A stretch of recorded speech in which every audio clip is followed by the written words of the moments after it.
வணக்கம் மக்களே, வணக்கம். சற்று முன் கிடைத்திருக்கக்கூடிய ஒரு முக்கியமான தகவல் ஒன்றை பார்க்க போகிறோம். திமுகவிற்கு தலைவராகவும் தமிழகத்திற்கு முதல்வராகவும் திகழ்ந்து கொண்டு வந்த முதல்வர் ஸ்டாலினை சற்று முன்பு வீடு புகுந்து தூக்கிய அமலாக்கத்துறை. என்ன காரணம், எதற்காக அமலாக்கத்துறை அதிரடி சோதனை நடத்தி இந்த முதல்வர் ஸ்டாலினை தூக்கியிருக்காங்க, ஸ்டாலினோட கதை இதோட முடிந்தது அப்படின்றதையும் அமலாக்கத்துறை உறுதிப்படுத்தியிருக்காங்க. அப்படி என்ன தப்பு செய்து விட்டார், அதை பற்றின தகவல், இது எல்லாமே ஒன் பை ஒன்னாக தெளிவாக துல்லியமாக பார்க்க போகிறோம். அதற்கு முன்பு நமது சேனலுக்கு நீங்கள் புதிய பார்வையாளராக இருப்பதற்கு வாய்ப்புகள் நிறையவே இருக்கிறது. ஸோ முடிஞ்ச அளவுக்கு எல்லாரும் மறக்காமல் நமது சேனலை சப்ஸ்கிரைப் பண்ணிவிடுங்க. சப்ஸ்கிரைப் பண்ண உடனேயே பக்கத்திலே ஒரு பெல் பட்டன் வரும், அதை கிளிக் பண்ணி ஆல் என்ற ஆப்ஷனில் போட்டு வச்சுக்கோங்க. தொடர்ந்து நம்ம வீடியோ போட்டோம்னா உங்களுக்கு நோட்டிஃபிகேஷன் வந்துடும். அதை பார்த்து நீங்கள் தெரிஞ்சுக்கலாம் இன்றைக்கி என்ன அரசியல் நியூஸ், இன்றைக்கி என்ன அரசியல் அப்டேட்டுன்றதை தெளிவாகவும் துல்லியமாகவும் தெரிஞ்சுக்கலாம். அது மட்டும் இல்லாமல் வீடியோ பார்க்குற ஒவ்வொருத்தரும் மறக்காமல் லைக் பண்ணுங்கள், ஷேர் பண்ணுங்கள், அது ரொம்ப இம்பார்ட்டன்ட். ஓகே, வாங்க வீடியோக்குள்ளே போகலாம். சற்று முன்பு கிடைத்திருக்கக்கூடிய ஒரு முக்கியமான பரபரப்பான ஒரு அதிர்ச்சிகரமான ஒரு சோகமான தகவல்னு கூட சொல்லலாம் திமுகவை பொறுத்த வரைக்கும்.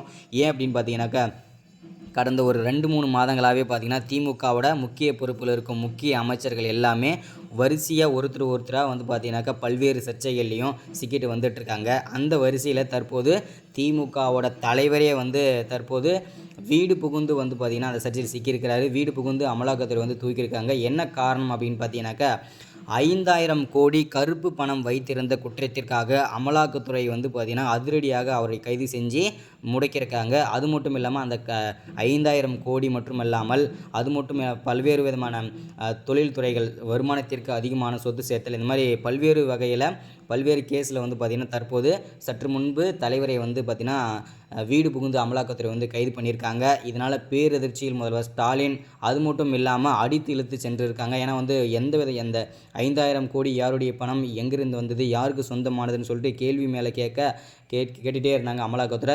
கேட்கும்போது பார்த்திங்கன்னா எந்த விதமான பதிலுமே சொல்லாமல் திக்குமுக்கா அப்படின்னு நின்றுட்டுருக்காரு முதல்வர் ஸ்டாலின் ஐயா. அது மட்டும் இல்லாமல் இந்த பணம் பார்த்திங்கன்னா துரைமுருகன் கிட்ட தான் அவருடைய அமைச்சராக இருக்கும் துரைமுருகன் கிட்ட தான் கொடுத்து வச்சுருந்தாரு.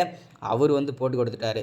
ஸோ இதோடைய என்னுடைய தம்பி பணம் தான், இது என்னுடைய கொடுத்து வச்சுருக்காரு அப்படின்றத ஒத்துக்கிட்டாரு. இதனால் வசமாக சிக்கிட்டார் திமுகவோட முதல்வர். ஸோ அதனால் இனிமே தப்பிப்பதற்கான வாய்ப்புகள் கொஞ்சம் கூட கிடையாதுன்றதை அமலாக்கத்துறை பார்த்தீங்கன்னாக்கா உறுதிப்படுத்திட்டாங்க. அது மட்டும் இல்லாமல் திமுகவோட தலைவரே கைது பண்ணதுனால இதற்கு ஆளுநர் அவர்கள் பார்த்தீங்கன்னா அதிரடியாக ஒரு முடிவெடுத்திருக்காங்க.